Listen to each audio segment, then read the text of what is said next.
आप इस चीज पे जोर क्यों नहीं देखते कि एजुकेशनल इंस्टीट्यूशन हमें सेटअप करने हैं, रिलीजियस इंस्टीट्यूशन नहीं। हमारा संविधान हमें सहायता करता है कि हम मुसलमान बच्चों को पढ़ाएं लिखाएं, डॉक्टर इंजीनियर साइंटिस्ट बनाएं, हमें एड भी मिलती है सरकारों से। लेकिन आज वही मदरसे मजहब को इस्तेमाल करके मानसिक गुलाम बनाने के अड्डे बनते चले जा रहे हैं। आपने बोला इंशाल्लाह एक दिन मुसलमान बच्ची प्रधानमंत्री बनेगी, लेकिन हैदराबाद में अरब से शेख आके 80 साल के शेख आके 12 साल की बच्चियों के साथ निकाह करते हैं, शरिया के नाम पर पॉक्सो एक्ट का वायलेशन करते हैं, रेप करते हैं, और आप यूनिफॉर्म सिविल कोड के भी खिलाफ बोलते हैं।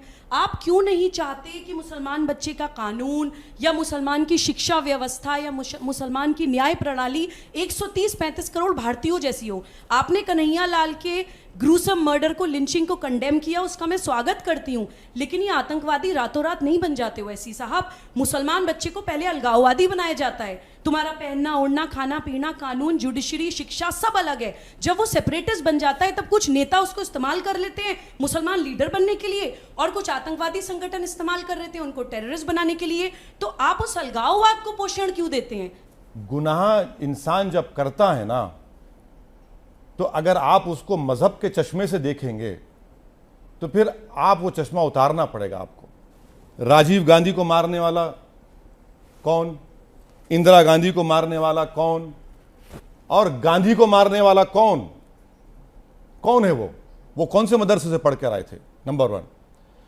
दूसरी बात, अगर मैं ये कह रहा हूं कि एक मुस्लिम बच्ची इस देश की प्रधानमंत्री बनेगी तो बुरी बात क्या हिजाब पहनने वाली?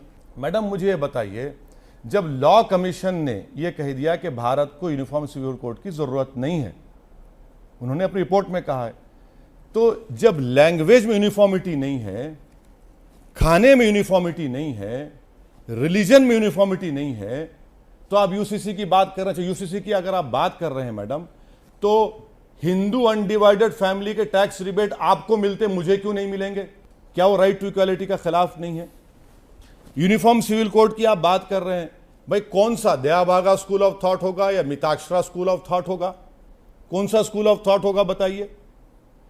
गोवा में आप मिसाल देते हैं यूनिफॉर्म सिविल कोड की, गोवा में आप जाकर पढ़ लीजिए, अगर कोई हिंदू शादी करता है और उसकी वाइफ 25 साल या 30 साल के दरमियान में होती है, उनको बेटा नहीं होता है, तो दूसरी शादी कर सकते हैं। आप कौन से यूनिफॉर्म सिविल कोड की बात कर रहे हैं? मैं आपको ये कह रहा हूं कि डायरेक्टिव प्रिंसिपल्स फंडामेंटल राइट को नहीं छीन सकते, और मुझे फंडामेंटल राइट मिलता है आर्टिकल 29 में, मेरा कल्चर है। आप जिस